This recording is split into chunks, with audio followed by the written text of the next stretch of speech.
Hi hello friends, good evening all of you. MRL study studio ಚಾನಲ್ಗೆ ತಮಗೆಲ್ಲರಿಗೂ ಸ್ವಾಗತಿಸುತ್ತಾ ಇವತ್ತಿನ ತರಗತಿಯಲ್ಲಿ ಶರೀರ ರಚನಾ ಶಾಸ್ತ್ರದಲ್ಲಿ ಬರುವಂತಹ 3ನೇ ಅಧ್ಯಾಯ ಶರೀರ ವಿನ್ಯಾಸ ಈ ಒಂದು ವಿಷಯದ ಮೇಲೆ ಇವತ್ತಿನ ತರಗತಿಯನ್ನು ಮಾಡ್ತಾಯಿದ್ದೀನಿ. ಈ ಶರೀರ ರಚನಾ ಶಾಸ್ತ್ರ ಮಾಪನಗಳು ಮತ್ತು ಪರೀಕ್ಷೆಗಳಲ್ಲಿ 2 ಅಧ್ಯಾಯಗಳನ್ನು ಮುಗಿಸಿದ್ದೀನಿ. ಅದು ಚಲನ ಸಾಮರ್ಥ್ಯದ ಪರೀಕ್ಷೆಗಳು, ಶರೀರ ಶಿಕ್ಷಣದ ಅರ್ಹತೆಗಳು, ಅಂದರೆ ದೈಹಿಕ ಒಂದು ಶರೀರ ಶಿಕ್ಷಣದ ಅರ್ಹತೆಗಳು ಏನಿರಬೇಕು ಅಂತೇಳಿ ಅದರ ಬಗ್ಗೆ ಕ್ಲಾಸ್ ಮಾಡಿದ್ದೀನಿ. ಈಗ 3ನೇ ಅಧ್ಯಾಯ ಶರೀರ ವಿನ್ಯಾಸ, ಅಂದರೆ ಯಾವ ರೀತಿ ಶರೀರ ಇರಬೇಕು ಅಂಥೇಳಿ ನೋಡಿರಿ. ಯಾವ ರೀತಿ ಶರೀರ ಇದ್ದರೆ ಯಾವ ಗುಣ ಇದ್ದರೆ ಯಾವ ಶರೀರ ಅಂತೇಳಿ ನಾವು ಹೇಳ್ತೀವಿ ಅನ್ನೋದು ಈ ಒಂದು ಲೆಸನಲ್ಲಿ ನಾವು ತಿಳ್ಕೊತೀವಿ. ಮಾನವ ಜನಾಂಗದ ಶಾರೀರಿಕ ರಚನೆಯ ಅಭ್ಯಾಸವನ್ನು ಅಧ್ಯಯನ ಮಾಡುವಂಥ ವಿಜ್ಞಾನಕ್ಕೆ ಏನಂತೀವಿ? ಆಂಥ್ರೋಪೋಮೆಟ್ರಿ ಅಂತೇಳಿ ಕರಿತೀವಿ. ಆಂಥ್ರೋಪೋಮೆಟ್ರಿ ಅಂತೇಳಿ ಕರಿತೀವಿ. ಮಾನವ ಜನಾಂಗದ ಶಾರೀರಿಕ ರಚನೆಯ ಅಭ್ಯಾಸವನ್ನು ಮಾಡುವಂತಹ ವಿಜ್ಞಾನಕ್ಕೆ ಏನಂತೀವಿ? ಆಂಥ್ರೋಪೋಮೆಟ್ರಿ ಅಂತೇಳಿ ಕರಿತೀವಿ. ಅಂದರೆ ಇದರಲ್ಲಿ ವ್ಯಕ್ತಿಯ ಎತ್ತರ, ತೂಕ, ವಿವಿಧ ಮೂಳೆಗಳ ಉದ್ದ, ವಕ್ರಗಳ ಕೋನಗಳು, ಚರ್ಮದ ದಪ್ಪಳತೆ ಇತ್ಯಾದಿ ವಿಷಯಗಳನ್ನು ಅಭ್ಯಾಸ ಮಾಡಲಾಗ್ತದೆ. ಏನು ಮಾಡ್ತೀವಿ ಇಲ್ಲಿ? ವ್ಯಕ್ತಿಯ ಎತ್ತರ, ತೂಕ, ವಿವಿಧ ಮೂಳೆಗಳ ಉದ್ದ, ವಕ್ರಗಳ ಕೋನಗಳು, ಚರ್ಮದ ದಪ್ಪಳತೆ ಇತ್ಯಾದಿ ವಿಷಯಗಳನ್ನು ಅಭ್ಯಾಸ ಮಾಡಲಾಗ್ತದೆ. ಆಂಥ್ರೋಪೋಮೆಟ್ರಿ ಪದವನ್ನು ಪ್ರಥಮ ಬಾರಿಗೆ ಎಲ್ಲಿ ಬಳಸಲಾಯಿತು ಅಂದರೆ ಯಾರು ಜಾರಿಗೆ ತಂದರು ಅಂದರೆ ಫ್ರೆಂಚ್ ಗಣಿತಜ್ಞ ಕ್ವೆಟೆಲೆಟ್ ಅವರು ಏನು ಮಾಡ್ತಾರೆ? ಆಂಥ್ರೋಪೋಮೆಟ್ರಿ ಅನ್ನುವಂಥ ಪದವನ್ನು ಬಳಕೆಗೆ ತರ್ತಾರೆ. ಗ್ರೀಕ್ ಶಿಲ್ಪಕಾರರು ಮೊದಲು ಏನು ಮಾಡ್ತಾಯಿದ್ರು? ದೈಹಿಕ ಗಾತ್ರ ಅಂದರೆ ಭೀಮಕಾಯ ಅಥವಾ ಸ್ಥೂಲದೇಹಿ ಮೂರ್ತಿಗಳನ್ನು ಕೆತ್ತುತ್ತಾ. ಗ್ರೀಕ್ ಶಿಲ್ಪಕಾರರು ಮೊದಲು ದೈಹಿಕ ಗಾತ್ರ ಅಂದರೆ ಭೀಮಕಾಯ ಅಥವಾ ಸ್ಥೂಲದೇಹಿ ಮೂರ್ತಿಗಳನ್ನು ಕೆತ್ತುತ್ತಾ. ಅದನ್ನೇ ರೋಮನ್ನರು ಸಹಿತ ಏನು ಮಾಡ್ತಾಯಿದ್ರು? ಆರಂಭಿಸಿದರು. ಇದಕ್ಕೆ ಉತ್ತಮ ಉದಾಹರಣೆಗಳೆಂದರೆ ಜಗದ್ವಿಖ್ಯಾತದ ವಿಂಚಿ, ಮೈಕೆಲ್ಯಾಂಗ್ಲಿಯಾ ಹಾಗೂ ಜೋಶುವಾ ರೆನಾಲ್ಡ್ಸ್ ಇವರ ಮೂರ್ತಿಗಳು ಏನಾಗಿದ್ದಾವೆ? ನಮಗೆ ಸಾಕ್ಷಿಯಾಗಿ ಸಿಗ್ತವೆ. ಹಿಪೋಕ್ರೇಟಿಸ್ ನಾವೇನಂತೀವಿ? ವೈದ್ಯಕೀಯ ಶಾಸ್ತ್ರದ ಪಿತಾಮಹ ಅಂತೇಳಿ ನಾವು ಕರಿತೀವಿ. ನೋಡಿರಿ, ಹಿಪೋಕ್ರೇಟಿಸ್ ಎಂಬ ಗ್ರೀಕ್ ವೈದ್ಯ ವರ್ಗೀಕರಣವನ್ನು ಮಾಡಿದಂತಹ ಪ್ರಥಮ ಮನೋವಿಜ್ಞಾನಿ. ಗ್ರೀಕ್ ವೈದ್ಯ ಇವನು ಏನು ಮಾಡ್ತಾನೆ? ವರ್ಗೀಕರಣ ಮಾಡಿದಂಥ ಪ್ರಥಮ ವಿಜ್ಞಾನಿಯಾಗಿರ್ತಾನೆ. ಇವರ ಪ್ರಕಾರ ಯಾವ ರೀತಿ ವರ್ಗೀಕರಣ ಮಾಡಿದರು ಅಂತೇಳಿ ನೋಡಿರಿ. ತೆಳುವಾದ ಎತ್ತರ ದೇಹದವರು ಒಂದು ಪ್ರಕಾರ ಮಾಡಿದರು. ಗಿಡ್ಡ ಮತ್ತು ದಪ್ಪ ದೇಹದವರು ಒಂದು ಪ್ರಕಾರ ಮಾಡಿದರು. ಹಲ ಎಂಬುವವರು 4 ಪ್ರಕಾರಗಳಿಗೆ ವಿಂಗಡಣೆ ಮಾಡಿದರು. ಏನು ಮಾಡಿದರು? ಹಿಪೋಕ್ರೇಟಿಸ್ ಏನು ಮಾಡಿದೆ? 2 ಮಾಡಿದ. ಒಂದು ತೆಳುವಾದ ಎತ್ತರವಾದ ಒಂದು ದೇಹವುಳ್ಳವರು ಒಂದು ಟೈಪ್, ಆದರೆ ಗಿಡ್ಡ ಮತ್ತು ದಪ್ಪ ದೇಹವುಳ್ಳವರು 2 ಟೈಪ್ ಅಷ್ಟೇ ಮಾಡಿದ್ದನ್ನು. ಹಲ ಏನು ಮಾಡ್ತಾನೆ? ಹಲ ಎಂಬುವನು 4 ಪ್ರಕಾರಗಳಾಗಿ ಮಾಡ್ತಾನೆ. ಒಂದು ದಪ್ಪನಾಗಿದ್ದು ಹೆಚ್ಚು ಹೊಟ್ಟೆಯನ್ನು ಹೊಂದಿರುವವನು. ದಪ್ಪ ಆಗಿರ್ತಾರೆ, ಅವ್ರು ಹೆಚ್ಚು ಹೊಟ್ಟೆಯನ್ನು ಹೊಂದಿರ್ತಾರೆ, ಅವ್ರದೊಂದು ಪ್ರಕಾರ. ಒಳ್ಳೆಯ ಸ್ನಾಯುಗಳನ್ನು ಹೊಂದಿರುವವರ 2ನೇ ಪ್ರಕಾರ. ತೆಳುವಾದ ಎತ್ತರ ದೇಹವುಳ್ಳವರು ಒಂದು ಪ್ರಕಾರ. ಮತ್ತು ಅಶಕ್ತ ದೇಹವುಳ್ಳವರು ಮಿಯಲ ಎಂಬುವರು ಏನು ಮಾಡ್ತಾರೆ? ಒಟ್ಟು 4 ಪ್ರಕಾರಗಳನ್ನು ಹೊಂದ್ತಾರೆ. ನೋಡಿರಿ, ದಪ್ಪವಾಗಿದ್ದು ಹೆಚ್ಚು ಹೊಟ್ಟೆಯನ್ನು ಹೊಂದಿರುವವರು ಒಂದು ಪ್ರಕಾರ. ಒಳ್ಳೆಯ ಸ್ನಾಯುಗಳನ್ನು ಹೊಂದಿರುವವರು 2ನೇ ಪ್ರಕಾರ. 3ನೇ ಪ್ರಕಾರ ಏನಂದರೆ ತೆಳುವಾದ ಎತ್ತರ ದೇಹದವರು, ಇದು 3ನೇ ಪ್ರಕಾರ. 4ನೇ ಪ್ರಕಾರ ಯಾವುದಂದರೆ ಅಸಕ್ತ ದೇಹಿಗಳು. 4 ಟೋಟಲ್ ಎಷ್ಟದು? 4. ವಿ ಎಲ್ ಎನ್ನವರು ಅವ್ರು ಬೇರೆ ವರ್ಗೀಕರಣ ಮಾಡ್ತಾರೆ. 4 ಇವರು ಯಾರ್ದು? ಹಲ್ಲ ಎನ್ನುವಂತಹ ವಿಜ್ಞಾನಿ ಮಾಡಿರ್ತಾರೆ. ದಪ್ಪ ಇರ್ತಾರೆ, ಅವ್ರ ಹೊಟ್ಟೆ ದಪ್ಪವಾಗಿದ್ದು ಹೆಚ್ಚು ಹೊಟ್ಟೆಯನ್ನು ಹೊಂದಿರ್ತಾರೆ, ಅಂದರೆ ಹೊಟ್ಟೆ ಮುಂದೆ ಬಂದಿರ್ತದೆ ಅವರಿಗೆ, ಅವರೇ ಒಂದು ಪ್ರಕಾರ. ಒಳ್ಳೆಯ ಸ್ನಾಯುಗಳು ಹೊಂದಿರ್ತಾರೆ, ಸ್ನಾಯು ಚಲನೆ ಇರ್ತದೆ, ಚೆನ್ನಾಗಿರ್ತದೆ, ಅವರೊಂದು ಪ್ರಕಾರ. ತೆಳು ಇರ್ತಾರೆ, ಎತ್ತರವಾಗಿರ್ತಾರೆ. ಯಾರು ಹೇಳಿದ್ರೆ ಇದು? ಹಿಪೋಕ್ರೇಟಿಸ್ ಅದನ್ನೆಲ್ಲ ಒಂದು ಅದರಲ್ಲಿ ಬರುವಂಥದ್ದು ಇದು. ಆಮೇಲೆ ಅಶಕ್ತ ದೇಹದವರು, ಅವ್ರಿಗೆ ಯಾವ್ದು ಅಷ್ಟು ಏನಾಗಿರಲ್ಲ, ದೇಹ ಸಾಮರ್ಥ್ಯ ಚೆನ್ನಾಗಿರೋದಿಲ್ಲ, ಅಶಕ್ತ ದೇಹದವರು. ಟೋಟಲ್ ಬಂದುಬಿಟ್ಟು 4 ಪ್ರಕಾರ ಏನು ಮಾಡಿದ್ದಾರೆ ಅಂದರೆ ಹಲ್ಲ ಅವರು. ವಿ ಎಲ್ ಅವರು ಏನು ಮಾಡ್ತಾರೆ? 3 ಪ್ರಕಾರಗಳನ್ನಾಗಿ ಮಾಡ್ತಾರೆ. ವಿ ಎಲ್ ಅವರು ನೋಡಿರಿ, ಯಾರು 3 ಪ್ರಕಾರ ಮಾಡ್ತಾರೆ ಅವರು ಅಂದರೆ ಮ್ಯಾಕ್ರೋ ಸ್ಪಲ್ಯಾಂಟೆನಿಕ್, ಸಣ್ಣ ಸೊಂಟ, ಉದ್ದವಾದ ಕೈಕಾಲುಗಳನ್ನು ಹೊಂದಿರುವವರು. ಸೊಂಟ ಹೆಂಗಿರ್ತದೆ? ಅವರು ಸಣ್ಣ ಇರ್ತೈತೆ, ಉದ್ದವಾದ ಕೈಕಾಲುಗಳನ್ನು ಹೊಂದಿರ್ತಾರೆ. ಅವ್ರಿಗೆ ಏನಂತೀವಿ? ಮ್ಯಾಕ್ರೋ ಸ್ಪಲ್ಯಾಂಟೆನಿಕ್ ಅಂತೇಳಿ ಕರಿತೀವಿ. ಮೈಕ್ರೋ ಸ್ಪಲ್ಯಾಂಟಿಕ್ ಅಂದರೆ ದೊಡ್ಡ ಶರೀರ ಇರ್ತೈತೆ. ಮ್ಯಾಕ್ರೋ ಅಂದರೆ ಚಿಕ್ಕ ಅಂತ ಅರ್ಥ, ಮೈಕ್ರೋ ಅಂದರೆ ದೊಡ್ಡ ಅಂತ ಅರ್ಥ. ದೊಡ್ಡ ಶರೀರ, ಸಣ್ಣ ಕೈಕಾಲುಗಳನ್ನು ಇವರು ಹೊಂದಿರ್ತಾರೆ. ನೋರೋ ಸ್ಪಲ್ಯಾಂಟೆನಿಕ್ ಇವರು ಮೇಲಿನ ಎರಡೂ ಮಾಧ್ಯಮದವರು. ಇಲ್ಲಾಂದರೆ ಸಣ್ಣ ಟೊಂಕ ಉದ್ದವಾದ ಕೈಕಾಲು ಹೊಂದಿದವರು ಇರ್ತಾರೆ, ಇಲ್ಲಿ ದೊಡ್ಡ ಶರೀರ ಸಣ್ಣ ಕೈಕಾಲುಗಳನ್ನು ಹೊಂದಿದೆ, ಎರಡು ಮಿಕ್ಸ್ ಇರ್ತೈತೆ ಇದರಲ್ಲಿ ನೋರ್ಮೋ ಸ್ಪಾಲೆಂಟೆನಿಕದಲ್ಲಿ. ಬೀನೆಯವರ 3 ಪ್ರಕಾರಗಳು. ಬೀನೆಯವರದ್ದು ಎಷ್ಟಿದ್ದಾವೆ? 3 ಪ್ರಕಾರಗಳಿದ್ದಾವೆ. ಅಲ್ಲಿ ಹೈಪೋ ಒಂಟೋಮಾರ್ಫ್, ಹೈಪೋ ಒಂಟೋಮಾರ್ಫ್ ಒಂದು, ಇನ್ನೊಂದು ಮೀಸೋ ಒಂಟೋಮಾರ್ಫು, ಇನ್ನೊಂದು ಹೈಪರ್ ಒಂಟೋಮಾರ್ಫ್. ಇದು ಯಾರು ಮಾಡಿದರು? ಬೀನೆ ಮಾಡಿದರು. ಬೀನ್ ಎಂಬುವರು ಮಾಡ್ತಾರೆ. ಇವರು ಹೈಪೋ ಒಂಟೋಮಾರ್ಫ್ ಅಂದರೆ ಅವ್ರು ದಪ್ಪವಾದ ದುಂಡನೆಯ ಶರೀರ ಹಾಗೂ ಸಣ್ಣ ಕೈಕಾಲನ್ನು ಹೊಂದಿರ್ತಾರೆ. ದಪ್ಪವಾದಂತಹ ದುಂಡನೆಯ ಶರೀರ ಇರ್ತೈತೆ, ಕೈಕಾಲು ಮಾತ್ರ ಏನಾಗಿರ್ತವೆ? ಸಣ್ಣ ಇರ್ತವೆ. ಮೀಸೋ ಒಂಟೋಮಾರ್ಫ್ ಇವ್ರು ಹೆಂಗಿರ್ತಾರೆ? ಉತ್ತಮ ರಚನೆಯ ದಷ್ಟಪುಷ್ಟವಾದ ಹಾಗೂ ಶಕ್ತಿದಾಯಕ ಶರೀರವನ್ನು ಇವರು ಹೊಂದಿರ್ತಾರೆ. ಮೀಸೋ ಒಂಟೋಮಾರ್ಫ್ ಅವರು ಉತ್ತಮ ರಚನೆ ಹೊಂದಿರ್ತಾರೆ, ದಪ್ಪ ಪುಷ್ಟವಾದ ಹಾಗೂ ಶಕ್ತಿದಾಯಕ ಶರೀರವನ್ನು ಇವರು ಹೊಂದಿರ್ತಾರೆ. ಹೈಪರ್ ಒಂಟೋಮಾರ್ಫ್ ಇವ್ರು ಹೆಂಗಿರ್ತಾರೆ? ತೆಳುವಾದ ಹಗುರವಾದ ಶರೀರವನ್ನು ಹೊಂದಿರ್ತಾರೆ. ಹೈಪರ್ ಒಂಟೋಮಾರ್ಫ್ ಅವರು ತೆಳುವಾದ ಹಗುರವಾದ ಶರೀರವನ್ನು ಹೊಂದಿರುವವರು ಅಂತೀವಿ ನಾವು ಹೈಪರ್ ಒಂಟೋಮಾರ್ಫ್ ಅಂತೇಳಿ ಕರಿತೀವಿ. ಈಗ ರೋಸ್ಟನ್ ನೋಡ್ರಿ, ಡೈಜೆಸ್ಟಿವ್, ಮ್ಯಾಸ್ಕುಲೇಚರ್ ಮತ್ತು ಸೆರೆಬ್ರಲ್ ಎಂದು 3 ಪ್ರಕಾರಗಳನ್ನು ಮಾಡ್ತಾರೆ. ಇವರು ಎಷ್ಟು ಮಾಡ್ತಾರೆ? ಇವರು ಕೂಡ 3 ಪ್ರಕಾರ. ಒಂದು ಡೈಜೆಸ್ಟಿವ್, ಮಾಸ್ಕುಲೇಚರ್, ಸೆರೆಬ್ರಲ್ ಎಂಬ 3 ಪ್ರಕಾರಗಳಾಗಿ ವಿಂಗಡಣೆ ಮಾಡಿದ್ದಾರೆ. 1925ರಲ್ಲಿ ಕ್ರಸ್ಟಮರ್ ಎಂಬುವರು ಗ್ರೀಕ್ ಪದಗಳನ್ನು ಉಪಯೋಗಿಸಿ ಏನು ಮಾಡ್ತಾರೆ? 4 ಪ್ರಕಾರಗಳಾಗಿ ವಿಂಗಡಣೆ ಮಾಡ್ತಾರೆ. ಇದು ಇಂಪಾರ್ಟೆಂಟ್. ಇಷ್ಟು ಜನದೇನು ನೋಡಿದ್ವಿ, ಅದರಿಗೆ ಇವ್ರದ್ದು ವೆರಿ ಇಂಪಾರ್ಟೆಂಟ್ ಆಗಿರ್ತೈತೆ. ಒಂದು ಅಸ್ಥೆನಿಕ್, ಇನ್ನೊಂದು ಅಥ್ಲೆಟಿಕ್, ಪಿಕ್ನಿಕ್, ಡಿಪ್ಲಾಸ್ಟಿಕ್. ಟೋಟಲಾಗಿ ಇವರು ಕೂಡ 4 ಪ್ರಕಾರಗಳಾಗಿ ಮಾಡ್ತಾರೆ. ಹಲ್ಲ ಅನ್ನುವಂಥವ್ರು ಅವರು ಕೂಡ 4 ಪ್ರಕಾರ ಮಾಡಿದರು. ಇವರು ಕೂಡ ಏನು ಮಾಡ್ತಾರೆ? 4 ಪ್ರಕಾರ ಮಾಡ್ತಾರೆ. ಆದರೆ ಇವರು ಮಾಡಿರೋದು ವೆರಿ ಇಂಪಾರ್ಟೆಂಟ್, ಎಕ್ಸಾಮ್ಗೆಲ್ಲ ಬಂದಿದ್ದಾವೆ. 1925ರಲ್ಲಿ ಕಸ್ಟಮರ್ ಅವರು ದೇಹದ ವರ್ಗೀಕರಣವನ್ನು ಯಾವ ರೀತಿ ಮಾಡಿದ್ದಾರೆ ಅಂತ ಕೇಳ್ತಾರೆ. 4 ಪ್ರಕಾರಗಳ ವಿಂಗಡಣೆ ಮಾಡಿದ್ದಾರೆ. ಒಂದು ಅಥ್ಲೆಟಿಕ್ಕು, ಪಿಕ್ನಿಕ್ಕು, ಡಿಪ್ಲಾಸ್ಟಿಕ್. ಈಗ ಅಸ್ಥೆನಿಕ್ ಅಂದರೆ ಏನು ಅಂತ ಹೇಳಿ ನೋಡ್ರಿ. ಇವರು ಎತ್ತರ ಮತ್ತು ತೆಳುವಾದ ಮೈಕಟ್ಟಿನವರು. ಎತ್ತರ ಇರ್ತಾರೆ, ತೆಳುವಾದ ಮೈಕಟ್ಟಿರ್ತೈತೆ ಹಾಗೂ ಶಕ್ತಿಹೀನರಾಗಿರ್ತಾರೆ. ಇವರು ಅವರಿಗೆ ಅಷ್ಟು ಶಕ್ತಿ ಇರೋದಿಲ್ಲ. ಜಾಣರಿರ್ತಾರೆ, ಆದರೆ ಜಾಣರಿದ್ದು ಒಳ್ಳೆಯ ಓಟಗಾರರ ಆಗಿರ್ತಾರೆ. ಇವರು ಒಳ್ಳೆಯ ಓಟಗಾರರು ಇವರು ಹೊಂದಿರ್ತಾರೆ. ಅಥ್ಲೆಟಿಕ್ ಇವ್ರು ಹೆಂಗಿರ್ತಾರೆ? ಅಥ್ಲೆಟಿಕ್ಸ್ ಕ್ರೀಡಾಪಟುಗಳು ಹೆಂಗಿರ್ತಾರೆ ನೋಡ್ರಿ, ದೊಡ್ಡ ಸ್ನಾಯುಗಳುಳ್ಳ ಕಸರತ್ತುಗಾರರಾಗಿರ್ತಾರೆ. ದೊಡ್ಡ ಸ್ನಾಯುಗಳುಳ್ಳ ಕಸರತ್ತುಗಾರರು ಹಾಗೂ ಹುರಿಕಟ್ಟಾದ ಸ್ನಾಯುಗಳನ್ನು ಹೊಂದಿದ ಕ್ರೀಡಾಪಟುಗಳಾಗಿರ್ತಾರೆ. ದೊಡ್ಡ ಸ್ನಾಯುಗಳುಳ್ಳ ಕಸರತ್ತುಗಾರರು ಹಾಗೂ ಹುರಿಕಟ್ಟಾದ ಸ್ನಾಯುಗಳನ್ನು ಹೊಂದಿದ ಕ್ರೀಡಾಪಟುಗಳಿಗೆ ಏನಂತೀವಿ? ಅಥ್ಲೆಟಿಕ್ಸಲ್ಲಿ ಬರ್ತಾರೆ. ಸ್ನಾಯುಗಳು ಏನಾಗಿರ್ತವೆ? ದೊಡ್ಡವಾಗಿರ್ತವೆ, ಕಸರತ್ತುಗಾರರಾಗ್ತಾರೆ. ಇವರು ಅಂದರೆ ಏನು ಮಾಡ್ತಾರೆ? ಜಾಸ್ತಿ ವರ್ಕ್ ಮಾಡ್ತಾರೆ ಅಂತ ಅರ್ಥ. ಹಾಗೂ ಹುರಿಕಟ್ಟಾದ ಸ್ನಾಯುಗಳು ಹೊಂದಿರ್ತಾರೆ. ಇವ್ರಿಗೆ ಅಂತೀವಿ ಅಥ್ಲೆಟಿಕ್ಸ್ ಅಂತೇಳಿ ಕರಿತೀವಿ. ಅಥ್ಲೆಟಿಕ್ಸ್ ಅಂತೇಳಿ. ಈಗ ಪಿಕ್ನಿಕ್, ದುಂಡನೆಯ ದಪ್ಪ ಹಾಗೂ ಸ್ಥೂಲ ಶರೀರವನ್ನು ಹೊಂದಿರ್ತಾರೆ. ನೀವು ಯಾವ ಇದರಲ್ಲಿ ಬರ್ತೀರಿ, ಕ್ಯಾಟಗರಿಯಲ್ಲಿ ಬರ್ತೀರಿ ಅಂತ ನೋಡ್ಕೋಬೋದು. ದುಂಡನೆಯ ದಪ್ಪ ಹಾಗೂ ಸ್ಥೂಲ ಶರೀರವನ್ನು ಹೊಂದಿರ್ತಾರೆ. ಇವರು ಒಳ್ಳೆಯ ಪಚನ ಶಕ್ತಿಯನ್ನು ಹೊಂದಿರ್ತಾರೆ. ಪಚನ ಶಕ್ತಿ, ಜೀರ್ಣಶಕ್ತಿ ಅಂತ ಚೆನ್ನಾಗಿರ್ತೈತಿ ಇವ್ರದ್ದು. ಡಿಪ್ಲಾಸ್ಟಿಕ್ ಹೆಂಗಿರ್ತಾರೆ? ಆಕಾರಹೀನರು. ಡಿಪ್ಲಾಸ್ಟಿಕ್ ಅಂದರೆ ಇವ್ರಿಗೆ ಯಾವುದೇ ಆಕಾರ ಇರೋಲ್ಲ, ಅಂದರೆ ಅಸಾಮಾನ್ಯರ ಶರೀರವನ್ನು ಹೊಂದಿರ್ತಾರೆ. ದಪ್ಪ ಒಂಥರ ಇರ್ತಾರೆ ಇವರು. ಕೈಕಾಲು ಒಂದು ಕಡೆ ಇದೆಲ್ಲ ಏನಿರ್ತೈತೆ ಒಂದು ಕಡೆ ದಪ್ಪ ಇರ್ತಾರೆ ಹಂಗೆ. ಈಗ ಸೊಮ್ಯಾಟೊ ವರ್ಗೀಕರಣ ಅಥವಾ ಶೆಲ್ಡನ್ ಅವರ ವರ್ಗೀಕರಣ ಅಂತ ನಾವು ಇದನ್ನು ಕರಿತೀವಿ. 1940ರಲ್ಲಿ ಶೆಲ್ಡನ್ ಅವರು ಮಾಡಿದಂತಹ ವರ್ಗೀಕರಣಕ್ಕೆ ಏನಂತೀವಿ? ಸೊಮ್ಯಾಟೊ ವರ್ಗೀಕರಣ ಅಂತೇನು ಕರಿತೀವಿ. ಶೆಲ್ಡನ್ ಅವರ ವರ್ಗೀಕರಣಕ್ಕೆ ಬೀನ್, ರೋಸ್ಟನ್, ಕ್ರಸ್ಟಮರ್ ಅವರು ಏನು ಮಾಡಿದ್ರಲ್ಲ ಅವ್ರದ್ದೆಲ್ಲ ವರ್ಗೀಕರಣಗಳನ್ನು ಹೆಚ್ಚು ಪ್ರಭಾವ ಬೀರ್ತವೆ. ಅವೆಲ್ಲ ಆಧಾರವಾಗಿ ಇಟ್ಕೊಂಡು ಇವರು ಮಾಡ್ತಾರೆ. ಶೆಲ್ಡನ್ ಅವರು ತೂಕ, ಎತ್ತರ, ಶರೀರದ 3 ಸ್ಥಳಗಳನ್ನು ಆಧಾರವಾಗಿಟ್ಟುಕೊಂಡು ವ್ಯಕ್ತಿಯ ಚಿತ್ರವನ್ನು ತೆಗೆದು ಆ ಚಿತ್ರಗಳು ಶೆಲ್ಡನ್ ಅವರು ಬರೆದಂತಹ ಅಟ್ಲಾಸ್ ಆಫ್ ಮ್ಯಾನ್ ಪುಸ್ತಕದಲ್ಲಿ ಏನು ಮಾಡ್ತಾರೆ? ಚಿತ್ರಗಳಿಗೆ ಹೋಲಿಸಿ ಪೊಂಡರಲ್ ಇಂಡೆಕ್ಸ್ ಕಂಡುಕೊಂಡು 3 ಪ್ರಕಾರಗಳಲ್ಲಿ ಏನು ಮಾಡ್ತಾರೆ? ವಿಂಗಡಣೆ ಮಾಡ್ತಾರೆ.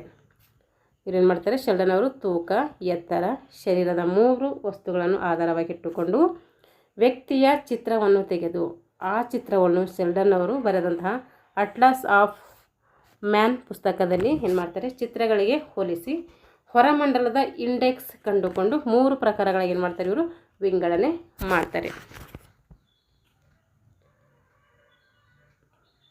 ಪೊಂಡರಲ್ ಇಂಡೆಕ್ಸ್ ಎತ್ತರ √3 ತೂಕ. ಈಗ ಎಂಡೋಮಾರ್ಫ್ ನೋಡ್ರಿ, ಇದು ಯಾವ ರೀತಿ ವರ್ಗೀಕರಣ ಮಾಡ್ತಾರೆ ಅಂದರೆ ಎತ್ತರ, ತೂಕ ಮತ್ತು ಶರೀರದ 3 ವಸ್ತುಗಳನ್ನು ಆಧಾರವಿಟ್ಟುಕೊಂಡು ಇವರನ್ನು ಏನಂತಾರೆ ವರ್ಗೀಕರಣ ಮಾಡ್ತಾರೆ.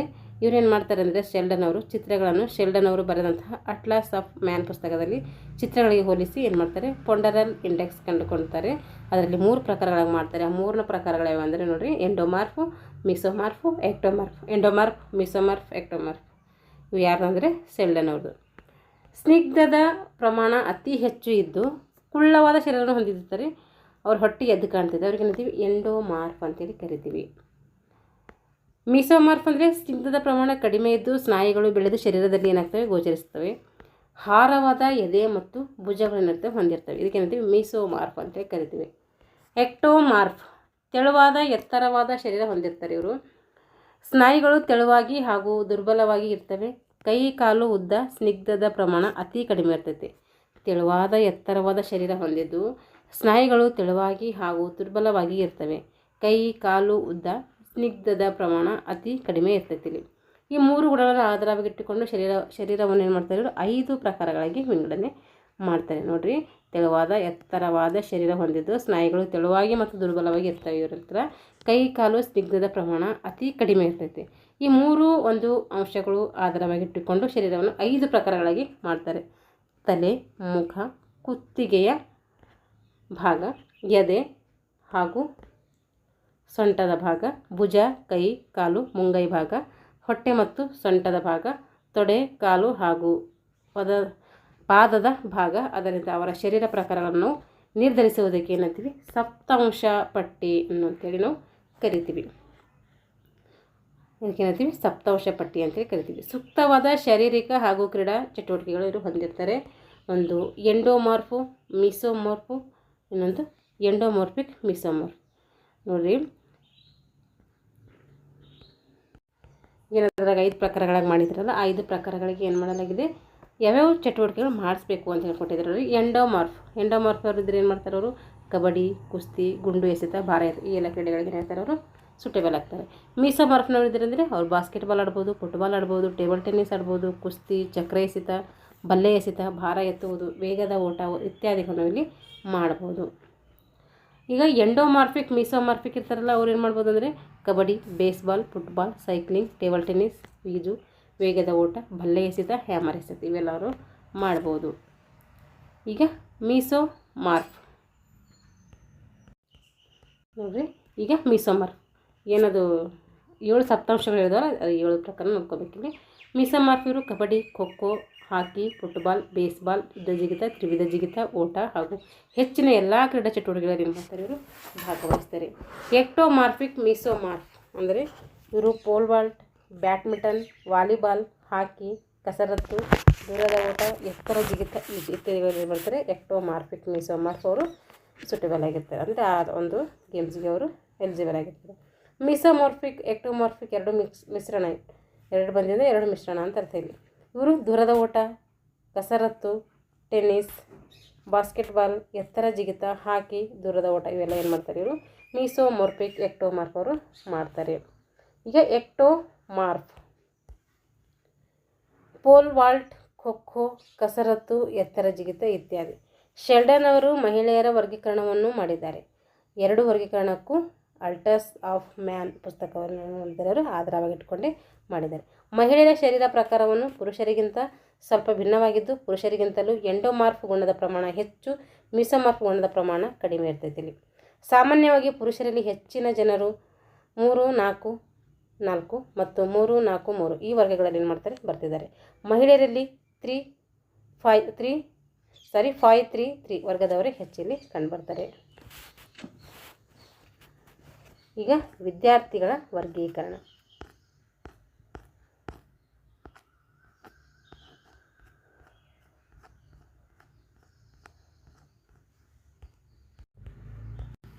ವಿದ್ಯಾರ್ಥಿಗಳ ವರ್ಗೀಕರಣ ಬ್ರಾವೆನೆಲ್ ಮತ್ತು ಹ್ಯಾಗ್ ಮನ್ ಪ್ರಕಾರ ಶಾಲೆಯ ವರ್ಗೀಕರಣವನ್ನೇ ಏನು ಮಾಡ್ತಾರೆ ಉತ್ತಮ ಉಪಾಯವಾಗಿದೆ. ವರ್ಗೀಕರಣದ ಮೇಲೆ ಪ್ರಭಾವ ಬೀರುವ ಅಂಶಗಳೆಂದರೆ 1 ವಯಸ್ಸು, ತೂಕ, ಎತ್ತರ ಇವೆಲ್ಲ ಏನು ಮಾಡ್ತಾರೆ ಆಧಾರವಿಟ್ಟುಕೊಂಡು ವರ್ಗೀಕರಣವನ್ನು ವಿದ್ಯಾರ್ಥಿ ವರ್ಗೀಕರಣ ಮಾಡ್ತಾರೆ.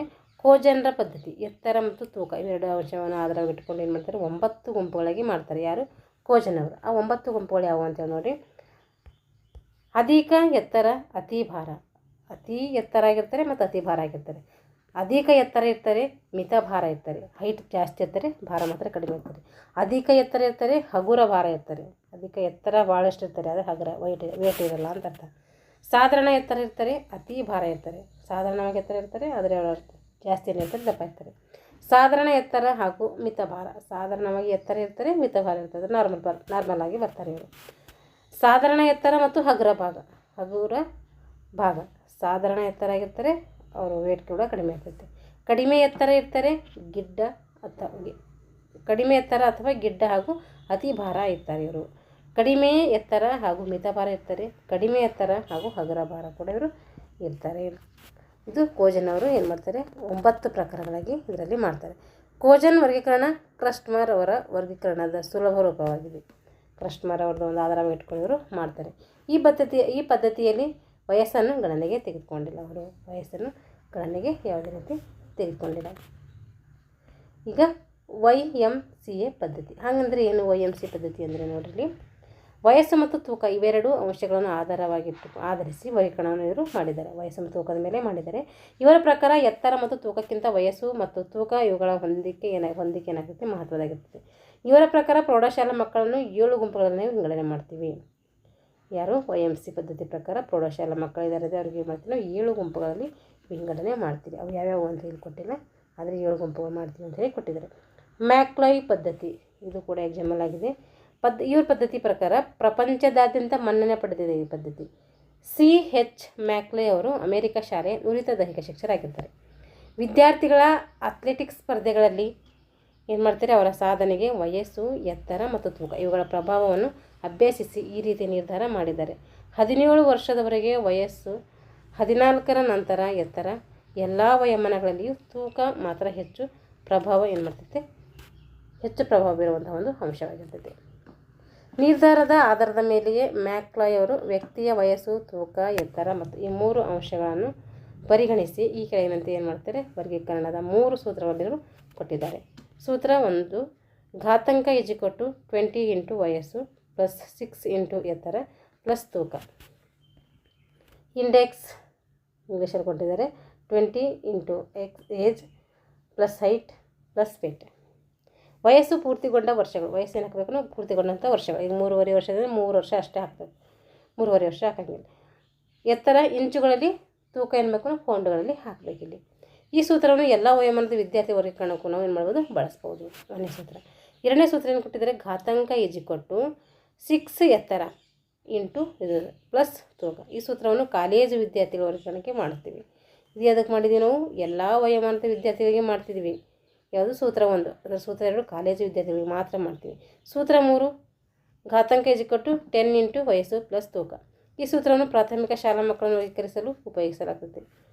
ಅಂದರೆ 14 ವರ್ಷದ ಒಳಗಿನ ಮಕ್ಕಳನ್ನು ವರ್ಗೀಕರಣ ಮಾಡೋಕ್ಕೆ ನಾವು ಈ ಸೂತ್ರವನ್ನು ಘಾತಾಂಕ 3ಯನ್ನು ಬಳಸ್ಕೊತೀವಿ. ಭಾರತ ದೇಶದ ಶಾಲೆಗಳಲ್ಲಿ ವಿದ್ಯಾರ್ಥಿಗಳ ವರ್ಗೀಕರಣಕ್ಕೆ ಹಲವು ಪದ್ಧತಿಗಳನ್ನು ರಚಿಸಲಾಗಿದೆ. ಆ ಪದ್ಧತಿಗಳು ಯಾವುವು ಅಂದರೆ, ಒಂದು ಮದ್ರಾಸ್ ಸೂತ್ರ ಆಗಿರ್ಬೋದು, ಹರಿಹರನ್ ತಿರುನಾರಾಯಣ್ ಅವರ ಒಂದು ಪದ್ಧತಿ ಆಗಿರ್ಬೋದು, ಮುಂಬೈ ವರ್ಗೀಕರಣ ಪದ್ಧತಿ ಆಗಿರ್ಬೋದು. ಇವೆಲ್ಲ ಏನು ಮಾಡ್ತೀವಿ, ಒಂದು ವಿದ್ಯಾರ್ಥಿಗಳ ವರ್ಗೀಕರಣಕ್ಕೆ ನಾವು ಬಳಸ್ಕೊತೀವಿ. ಮದ್ರಾಸ್ ಸೂತ್ರ, ಇಲ್ಲಿ ವ್ಯಕ್ತಿಯ ವಯಸ್ಸು, ಎತ್ತರ, ತೂಕ ಈ 3 ಅಂಶಗಳ ಗಣನೆಗೆ ತೆಗೆದುಕೊಂಡು ನಾವು ವರ್ಗೀಕರಣ ಮಾಡ್ತೀವಿ. ಮದ್ರಾಸ್ ಸೂತ್ರ ಪ್ರಕಾರ ಸೂತ್ರ = ಘಾತಾಂಕ = ವಯಸ್ಸು ಪ್ಲಸ್ ಎತ್ತರ ಪ್ಲಸ್ ತೂಕ. ಇದು ಮದ್ರಾಸ್ ಸೂತ್ರ. ಮದ್ರಾಸ್ ಸೂತ್ರ ಯಾವ್ದು ಕೇಳ್ತಾರೆ, ಘಾತಾಂಕ = ವಯಸ್ಸು ಪ್ಲಸ್ ಎತ್ತರ ಪ್ಲಸ್ ತೂಕ. ಈ ಸೂತ್ರದ ಪ್ರಕಾರ ಘಾತಾಂಕಗಳನ್ನು ಕಂಡುಕೊಂಡು 4 ಗುಂಪುಗಳಲ್ಲಿ ಏನು ಮಾಡಲಾಗಿದೆ, ವಿಂಗಡಣೆ ಮಾಡಲಾಗಿದೆ. ಆ 4 ಗುಂಪುಗಳು ಯಾವುವು ಅಂತಂದರೆ, ಎ ಗುಂಪು, ಬಿ ಗುಂಪು, ಸಿ ಗುಂಪು, ಡಿ ಗುಂಪು.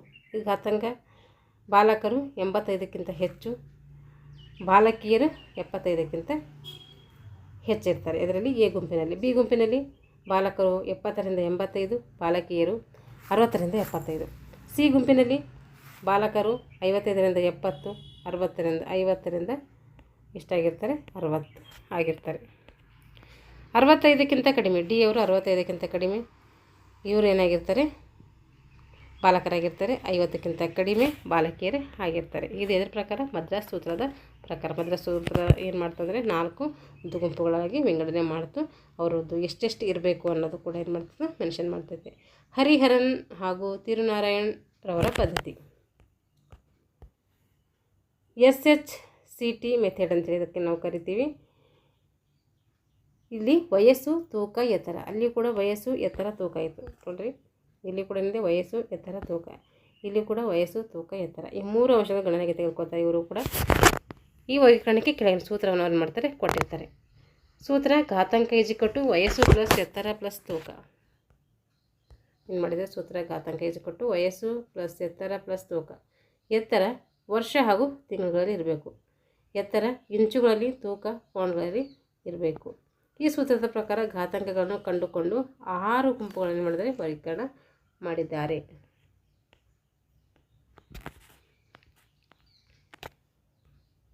ಆರು ಗುಂಪುಗಳು ನೋಡ್ರಿ. ಒಂದು ಸೀನಿಯರ್ಸು, ಏಜ್ ಕೊಟ್ಟು ಎ ಅಂದರೆ ಸೀನಿಯರ್ಸು, ಬಿ ಅಂದರೆ ಇಂಟರ್ಮೀಡಿಯೇಟ್ಸ್, ಸಿ ಅಂದರೆ ಜೂನಿಯರ್ಸ್, ಡಿ ಅಂದರೆ ಸಬ್ ಜೂನಿಯರ್ಸ್, ಇ ಅಂದರೆ ಲೋವರ್ ಕ್ಲಾಸ್, ಎಫ್ ಅಂದರೆ ಬಾಟಮ್ ಕ್ಲಾಸ್. ಈ ರೀತಿ ವರ್ಗೀಕರಣವನ್ನು ಯಾರು ಮಾಡಿದ್ದಾರೆ? ಹರಿಹರನ್ ಸೂತ್ರದ ಪ್ರಕಾರ ಮಾಡಿದ್ದಾರೆ. ಈಗ ಮುಂಬೈ ವರ್ಗೀಕರಣ. ಇಲ್ಲಿಯೂ ಸಹಿತ ವ್ಯಕ್ತಿಯ ವಯಸ್ಸು, ತೂಕ ಮತ್ತು ಎತ್ತರ 3 ಅಂಶಗಳನ್ನು ವರ್ಗೀಕರಣ ಮಾಡಲಿ. ಇದರಲ್ಲಿ ಮುಂಬೈ ಸೂತ್ರದಲ್ಲಿ ಕೂಡ ಏನು ಮಾಡಿದ್ದೀವಿ? ವಯಸ್ಸು, ತೂಕ, ಎತ್ತರ, ಈ 3 ಕೂಡ ವಯಸ್ಸು, ಎತ್ತರ, ತೂಕಕ್ಕೆ ನಾವು ಮಾಡಿದ್ದೀವಿ. ಇಷ್ಟೆಲ್ಲ ಶರೀರ ವಿನ್ಯಾಸದ ವಿವಿಧ ಪ್ರಕಾರಗಳ ಬಗ್ಗೆ ನಾವು ತಿಳ್ಕೊಂಡಿವಿ. ಈಗ ಅದ್ರ ಮೇಲೆ MCQ ಏನಿದ್ದಾವೆ ಅಂತ ನೋಡೋಣ. ಬಲವನ್ನು ಅಳೆಯಲು ಅಥವಾ ಶಕ್ತಿಯನ್ನು ಅಳೆಯಲು ಅಂತಾರಾಷ್ಟ್ರೀಯ ಮನ್ನಣೆ ಪಡೆದಂತಹ 3 ಪದ್ಧತಿಗಳು ಯಾವುದು? Dyne, newton, poundal. ಇದು ನಾವು ಏನು ಮಾಡಿದ್ದೀವಿ? ಲೆಸನ್ 1ರಿಂದ 3 ಮಾಡಿವಿ, ಅಲ್ಲಿಂದ ಹಿಡಿದು ಕ್ವಶನ್ಸ್ ಇದ್ದಾವೆ ಇವು. ಇದು ಲೆಸನ್ 1ರಲ್ಲೇ ಬಂದಿರೋದು. ಇದು ಸಾಮಾನ್ಯವಾಗಿ ಸ್ನಾಯುಗಳ ಅಂಕುಚನದಿಂದ ಆಗುವಂಥ ಒತ್ತಡದ ಬಲವನ್ನು ಇದರಿಂದ ಅಳಿತೀವಿ. ಇದರಿಂದ ಅಳಿತೀವಿ ಅಂದರೆ ನಾವು ಡೈನ್ ಅನ್ನುವಂಥ ಒಂದು ಮಾಪಕದಿಂದ ಅಳಿತೀವಿ. ಕೈ, ಮುಂಗೈ, ಬೆನ್ನು, ಕಾಲುಗಳ ಸ್ಥಾಯಿ ಬಲವನ್ನು ಏನದ್ರಿಂದ ಅಳಿತೀವಿ ಅಂದರೆ ಡೈನಮೋಮೀಟರ್ದಿಂದ ಅಳಿತೀವಿ. ಕೈ ಆಗಿರ್ಬೋದು, ಮುಂಗೈ ಆಗಿರ್ಬೋದು, ಬೆನ್ನಾಗಿರ್ಬೋದು, ಕಾಲಾಗಿರ್ಬೋದು, ಇವೆಲ್ಲದರ ಬಲವನ್ನು ಡೈನಮೋದಿಂದ ಅಳಿತೀವಿ. ಒಮ್ಮೆಲೆ ಹಲವಾರು ಸ್ನಾಯುಗಳು ಅಂಕುಚನ ಹೊಂದಿದಾಗ ಉದ್ಭವಿಸುವಂಥ ಒತ್ತಡಕ್ಕೆ ನಾವು ಸ್ಫೋಟಕ ಬಲ ಅಂತೇಳಿ ಕರಿತೀವಿ. ಇಲ್ಲಿ ಗುಂಡೆಷ್ಟವೆಲ್ಲ ಬರ್ತವೆ. ವರ್ಗೀಕರಣ ಮಾಡಲು ಸಪ್ತಾಂಶ ಪಟ್ಟಿ ವಿಧಾನ ಜಾರಿಗೆ ತಂದವರು ಸೆಲ್ಡನ್ ಅವರು. 3 ಎಕ್ಟೋ, ಮೀಸೋ, ಎಂಡೋದಲ್ಲಿ ಏನು ಮಾಡ್ತಾರೆ? ಸಪ್ತಾಂಶಗಳು ಅಂತ ಹೇಳ್ತಾರೆ. ಆ ಸಪ್ತಾಂಶಗಳು ಯಾರು ಮಾಡಿದ್ರು ಅಂದರೆ ಸೆಲ್ಡನ್ ಅವರು ಮಾಡ್ತಾರೆ. ಅದಕ್ಕೆ ಸೊಮೋಟೋ ಪದ್ಧತಿ ಅಂತ ಕೂಡ ಕರಿತೀವಿ. ವ್ಯಾಯಾಮದಿಂದ ಉಸಿರು ಬಿಡುವಾಗ ಹೆಚ್ಚು ಹೊರ ಬರುವಂತಹ ಅನಿಲ ಯಾವುದು? ನಾವೇನು ಮಾಡ್ತೀವಿ? ಇಂಗಾಲದ ಡೈಆಕ್ಸೈಡನ್ನು ಹೊರಗಡೆ ಬಿಡ್ತೀವಿ, ಆಮ್ಲಜನಕವನ್ನು ಒಳಗಡೆ ತಗೊಳ್ತೀವಿ. ಎಲ್ಲ ವಯೋಮಾನದ ವಿದ್ಯಾರ್ಥಿಗಳ ವರ್ಗೀಕರಣಕ್ಕೆ ಉಪಯೋಗಿಸಬಹುದಾದ ಮ್ಯಾಕ್ಲೈರವರ ಸೂತ್ರ ಯಾವುದು?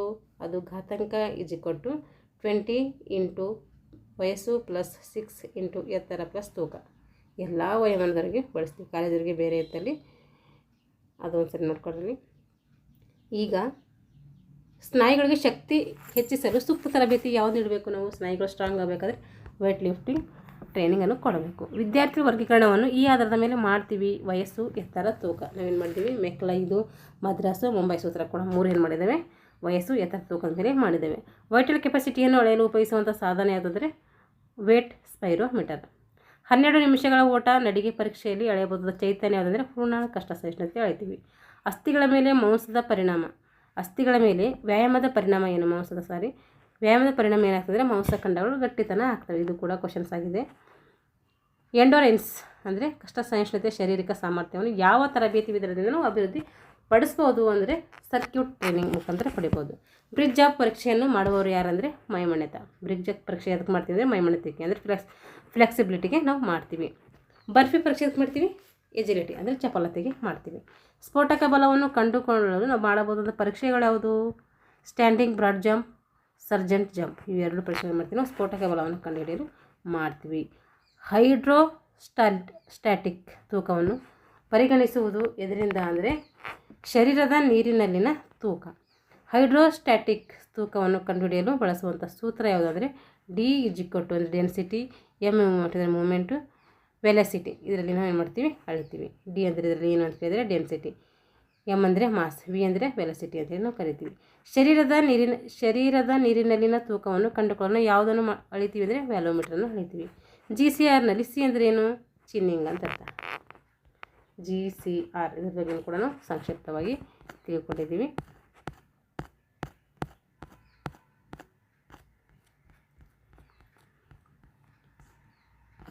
ಇವಾಗ ಕೆಲಸ ಮಾಡುವ ಸ್ನಾಯು ಸಾಮರ್ಥ್ಯ ಹಾಗೂ ಕೆಲಸದ ನಂತರ ಮೂಲ ಸ್ಥಿತಿಗೆ ಬರುವಂಥ ಸಾಮರ್ಥ್ಯಕ್ಕೆ ಏನಂತ ಕರಿತೀವಿ ಅಂದರೆ ಎದರಲ್ಲಿ ಅಳಿತೀವಿ ಅಂದರೆ ಫಾರ್ವರ್ಡ್ ಸ್ಟೆಪ್ ಪರೀಕ್ಷೆಯಲ್ಲಿ ನಾವು ಅಳಿತೀವಿ. ಕೆಲಸ ಮಾಡಿದ ಸ್ನಾಯುದ ಸಾಮರ್ಥ್ಯ ಹಾಗೂ ಕೆಲಸ ಮಾಡೋಕ್ಕಿಂತ ಮುಂಚೆ ಮತ್ತು ಕೆಲಸ ಮಾಡಿದ ನಂತರ ನಾವು ಯಾವ ಸ್ಥಿತಿಯಲ್ಲಿ ಇರ್ತೀವಿ ಅಂತ ಅಳತೆ ಮಾಡೋದು ಫಾರ್ವರ್ಡ್ ಸ್ಟೆಪ್ ಪರೀಕ್ಷೆ ಆಗಿರ್ತೈತಿ. ಬಾಸ್ಕೆಟ್ಬಾಲ್ ಆಟದಲ್ಲಿ 19 ಅಂಶಗಳ ಪರಿಗಣನೆ ಪರೀಕ್ಷೆಯನ್ನು ರೂಪಿಸಿದವರು ಯಾರು? ಬಾಸ್ಕೆಟ್ಬಾಲ್ ಆಟದಲ್ಲಿ 19 ಅಂಶಗಳನ್ನು ಪರಿಗಣಿಸಿ ಆ ಪರೀಕ್ಷೆಯನ್ನು ರೂಪಿಸಿದವರು ಯಾರಂದರೆ ಅಮೇರಿಕಾದ ಜಾನ್ಸನ್ ಅವರು ರೂಪಿಸ್ತಾರೆ. ಡಾರ್ಜಿಂಗ್ ಓಟ ಹಾಗೂ ಐಒ ಬ್ರೆಸ್ ಪರೀಕ್ಷೆ ಮಾಡುವವರು ಈ ಒಂದು ಕ್ರೀಡೆಯಲ್ಲಿ ಬರ್ತಾರೆ ಅಂದರೆ ಬಾಸ್ಕೆಟ್ಬಾಲಲ್ಲಿ ಬರ್ತಾರೆ. ಹಾರ್ವರ್ಡ್ ಸ್ಟೆಪ್ ಪರೀಕ್ಷೆಯನ್ನು ಬ್ರೋಹಾರ್ ಅವರು ರೂಪಿಸಿದರು. ಇದನ್ನು ಯಾವುದು ಪರೀಕ್ಷೆ ಮಾಡೋಕೆ ಅಂತ ಕೇಳ್ತಿದ್ರೆ ನಾಡಿ ಬರುತ್ತೆ ಪರೀಕ್ಷೆ ಮಾಡೋಕ್ಕೆ ಮಾಡ್ತಾರೆ. ಶಾರೀರಿಕ ರಚನೆಯ ಅಭ್ಯಾಸವನ್ನು ಅಭ್ಯಾಸ ಮಾಡುವಂತಹ ವಿಜ್ಞಾನಿಗೆ ಏನಂತೀವಿ ನಾವು ಆಂಥ್ರೋಪೋಮೆಟ್ರಿ ಅಂಥೇಳಿ ಕರಿತೀವಿ. ಶರೀರದ ವರ್ಗೀಕರಣ ಮಾಡಿದ ಪ್ರಥಮ ವಿಜ್ಞಾನಿ ಯಾರಂದರೆ ಗ್ರೀಕ್ ವೈದ್ಯ ಹಿಪ್ಪೋಕ್ರಟಿಸ್. 2 ಪ್ರಕಾರವಾಗಿ ಇವರು ಮಾಡ್ತಾರೆ. ಅಥ್ಲೆಟಿಕ್ ಪಿಕ್ನಿಕ್ ಡಿಪ್ಲಾಸ್ಟಿಕ್ ಅಂಥೇಳಿ ವರ್ಗೀಕರಣ ಮಾಡಿದವರು ಕ್ರಸ್ಟ್ಮರ್ ಅವರು. ಶೆಲ್ಡನ್ ಅವರ ವರ್ಗೀಕರಣ ಏನಂತ ಕರಿತೀವಿ? ಸೊಮ್ಯಾಟೋ ವರ್ಗೀಕರಣ ಅಂತೇಳಿ ನಾವು ಕರಿತೀವಿ. ವಯಸ್ಸು ಮತ್ತು ತೂಕವನ್ನು ಆಧಾರವಾಗಿಟ್ಟುಕೊಂಡು ಪ್ರೌಢಶಾಲಾ ಮಕ್ಕಳನ್ನು 7 ಗುಂಪುಗಳಾಗಿ ವಿಂಗಡಿಸಿದವರು ಯಾರು ಅಂದರೆ YMC ಇದವರು ಏನು ಮಾಡ್ತಾರೆ? ಈ ಒಂದು 7 ಪ್ರಕಾರದ ವಿಂಗಡಣೆಯನ್ನು ಮಾಡ್ತಾರೆ. ಕೋಜನ್ ರವರ ವರ್ಗೀಕರಣವನ್ನು ಇವರ ವರ್ಗೀಕರಣದ ಸುಲಭ ರೂಪಾಂತರವಾಗಿದೆ. ಕೋಜನ್ ಅವರು ಯಾರ ವರ್ಗೀಕರಣವನ್ನು ಆಧಾರವಾಗಿ ಇಟ್ಕೊಂಡು ಮಾಡ್ತಾರೆ ಅಂದರೆ ಅದು ಕ್ರಸ್ಟ್ಮರ್ ಅವರ ಒಂದು ವರ್ಗೀಕರಣವನ್ನು ಆಧಾರವಾಗಿ ಇಟ್ಟು ಮಾಡ್ತಾರೆ. ಶೆಲ್ಡನ್ ಅವರೇ ಬರೆದ ಈ ಪುಸ್ತಕದಲ್ಲಿ ಆ ಚಿತ್ರಗಳಿಗೆ ಹೋಲಿಸಿ ಪೊಂಡರಲ್ ಇಂಡೆಕ್ಸ್ ಕಂಡುಕೊಂಡು ಶರೀರವನ್ನು 3 ಪ್ರಕಾರಗಳಾಗಿ ವಿಂಗಡಿಸಿದ್ದಾರೆ. ಯಾವ ಪುಸ್ತಕ ಅಂದರೆ ಅಟ್ಲಾಸ್ ಆಫ್ ಮ್ಯಾನ್ ಅನ್ನುವಂಥ ಪುಸ್ತಕ.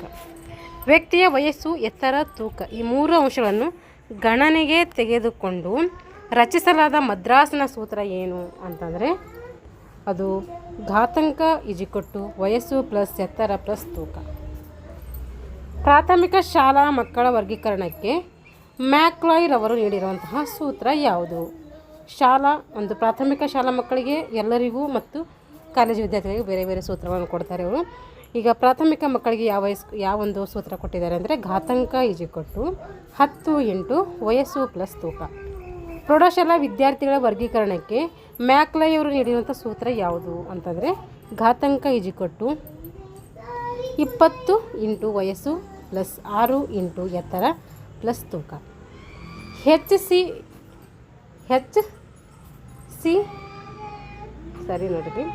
ಡಾಕ್ಟರ್ CH ಮ್ಯಾಕ್ಲಾಯ್ ರವರು ವರ್ಗರಚನೆಯನ್ನು ಯಾವ ಅಂಶಗಳ ಆಧಾರದ ಮೇಲೆ ಮಾಡಿದ್ದಾರೆ ಅಂದರೆ ಅವರು ವಯಸ್ಸು, ಎತ್ತರ, ತೂಕದ ಆಧಾರದ ಮೇಲೆ ಮಾಡಿದ್ದಾರೆ. ಸರ್ಕ್ಯೂಟ್ ಟ್ರೈನಿಂಗ್ ನಾವು ಎದಕ್ಕೆ ಕೊಡ್ತೀವಿ? ಸರ್ಕ್ಯೂಟ್ ಟ್ರೈನಿಂಗನ್ನು ಅನುಷ್ಠಾನಕ್ಕೆ ತಂದವರು ಯಾರು ಅಂದರೆ ಮಾರ್ಗನ್ ಮತ್ತು ಅಡಮ್ಸನ್ ಅವರು. ವೇಟ್ ಟ್ರೈನಿಂಗ್ ಪದ್ಧತಿಯು ಯಾವ ಶಕ್ತಿಯನ್ನು ಹೆಚ್ಚಿಸಲು ನೆರವಾಗುತ್ತದೆ ಅಂದರೆ ಅದು ಸ್ನಾಯು ಶಕ್ತಿಯನ್ನು ಹೆಚ್ಚಿಸಲಿಕ್ಕೆ ನೆರವಾಗ್ತದೆ. ಚಾಕಚಕ್ಯತೆ ಅಥವಾ ಎಜಿಲಿಟಿಯನ್ನು ಅಳೆಯಲು ನಡೆಸಬಹುದಂಥ ಪರೀಕ್ಷೆ ಅದಂದರೆ ಬೂಮ್ರ್ಯಾಂಗ್ ಪರೀಕ್ಷೆ. ಸ್ನಾಯು ಸಂಕುಚಿತವಾಗಲಿ ಉದ್ದವಾಗುವುದಾಗಲಿ ಆಗದೆ ಚಲನಾರಹಿತವಾಗಿದ್ದಾಗ ವ್ಯಕ್ತವಾಗುವಂಥ ಶಕ್ತಿಗೆ ನಾವು ಏನಂತ ಕರಿತೀವಿ ಅಂದರೆ ಐಸೋಮೆಟ್ರಿಕ್ ಶಕ್ತಿ ಅಂತೇಳಿ ಕರಿತೀವಿ. ಸ್ನಾಯು ಏನಾಗೋದಿಲ್ಲ, ಸಂಕುಚಿತವಾಗುವುದಾಗಲಿ ಮಾಡೋದಿಲ್ಲ, ಉದ್ದವೂ ಕೂಡ ಆಗೋದಿಲ್ಲ, 2 ಆಗದೆ ಚಲನರಹಿತವಾಗಿದ್ದಾಗ ಅವಾಗ ಯಾವ ಶಕ್ತಿನೂ ವ್ಯಕ್ತ ಆಗ್ತದೆ ಅಂದರೆ ಐಸೋಮೆಟ್ರಿಕ್ ಶಕ್ತಿ ವ್ಯಕ್ತವಾಗ್ತೈತಿ. ಸ್ನಾಯು ಸಂಕೋಚನಗೊಂಡಾಗ ವ್ಯಕ್ತವಾಗುವ ಶಕ್ತಿ ಯಾವುದು ಅಂದರೆ ಐಸೋಟೋನಿಕ್ ಶಕ್ತಿ. ಸ್ನಾಯು ಸಂಕೋಚನಗೊಂಡಾಗ ವ್ಯಕ್ತವಾಗುವ ಶಕ್ತಿಗೆ ಐಸೋಟೋನಿಕ್ ಶಕ್ತಿ ಅಂತೇಳಿ ಕರಿತೀವಿ. ಸ್ವೀಡನಿನ ಕ್ರೀಡಾ ಶಿಕ್ಷಕ ಗೋಸ್ಟ್ ಹೋಲ್ಮರ್ಗೆ ಸಂಬಂಧಿಸಿದ ಟ್ರೈನಿಂಗ್ ಪದ್ಧತಿ ಯಾವುದು ಅಂದರೆ ಪಾರ್ಟ್ಲೆಕ್ ಟ್ರೈನಿಂಗ್ ಅಂತೇಳಿ ಕರಿತೀವಿ. ಯಾವುದನ್ನು ಅಳೆಯಲು ಅದನ್ನು ನಾವು ಬಳಸ್ತೀವಿ, ಈ ಒಂದು ಪರೀಕ್ಷೆ ಬಳಸ್ತೀವಿ ಅಂದರೆ ವೆಲಿಡಿಟಿಯನ್ನು ಅಳಿಸ್ಲಿಕ್ಕೆ ಬಳಸ್ತೀವಿ. ಯಾವುದನ್ನು ಅಳೆಯಬೇಕು ಅದನ್ನೇ ಅಳೆದ್ರೆ ಅಂತೀವಿ, ಅದಕ್ಕೆ ವೆಲಿಡಿಟಿ ಅಂತೀವಿ. ಅಂದರೆ ಕನ್ನಡದಲ್ಲಿ ಸಮಂಜಸತೆ ಅಂತೇಳಿ ಕರಿತೀವಿ. ಅಂದರೆ ಒಂದು ಪರೀಕ್ಷೆ ಯಾವುದನ್ನು ಅಳತೆ ಮಾಡಬೇಕು ಅದನ್ನೇ ಅಳತೆ ಮಾಡೋದಕ್ಕೆ ಏನಂತೀವಿ? ಸಮಂಜಸತೆ ಅಂತೇಳಿ ಕರಿತೀವಿ. ಮೆಸೋಸೈಕಲ್ ವಿಧದ ಕ್ರೀಡಾ ತರಬೇತಿಯ ಅವಧಿ ಯಾವುದಂದರೆ 4 ರಿಂದ 6 ವಾರಗಳವರೆಗೆ ಇರ್ತೈತಿ.